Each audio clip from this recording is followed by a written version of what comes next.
If you want to set up a secure folder on the Motorola Edge 70, what you can do is you can go to Settings. Next, we're gonna scroll down a little bit, and we need to go to Security and Privacy. Then in here, find More Security and Privacy, which is usually at the bottom. And now in here, you should be able to find the Secure Folder option. So we can go over here, press Continue. Now we're gonna tap on this arrow once again, and then you can sign into your Google account in order to have access to, for example, the Play Store, so you can, for example, install apps inside the secure folder. So I'm just gonna log in and I'm gonna use the same account that I have over here. There we go. And let's just verify ourselves. And after that, you will also have to set up the password to the secure folder. So in this case, you can choose one of these three password methods. So let's say I'm gonna set up a simple pattern. Enter your password twice in order to confirm it. There we go. Now let's wait for the next screen. And you can also use the fingerprint sensor, for example, and face unlock as well if you have them set up in order to quickly access the secure folder. So if you want to do that, you can of course set it up over here.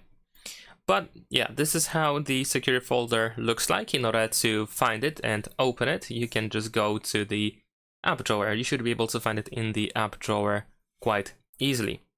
And besides that, if you want to, for example, add an app into the secure folder, then we can press this plus button in the bottom right corner and you can choose Add Apps.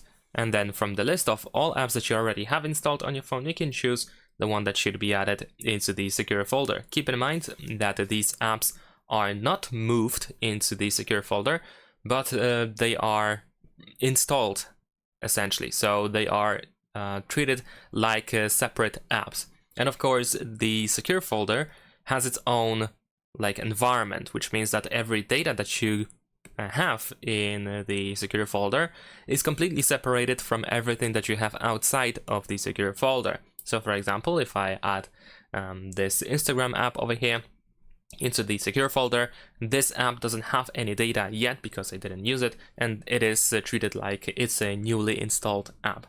So essentially I can just, for example, use a different account and set it up differently if I want to. Of course, more settings can be found over here in this hamburger menu. Over here, by tapping on these three lines in the upper left corner, we can find a bunch of different stuff that can be quite helpful, like for example disguised icons, the stealth mode in order to hide the secure folder. We can also manage files that we have over here, because not only we can install apps over here, we can also move files into the secure folder and of course out of the secure folder as well. And in the upper right corner we have the Play Store, where we can install apps. So essentially you can install apps that you do not have in the secure folder. So if something is not installed over here, if you cannot find it in the app drawer, you can still have it inside the secure folder. And that is pretty much it. Thanks for watching, leave a like and subscribe.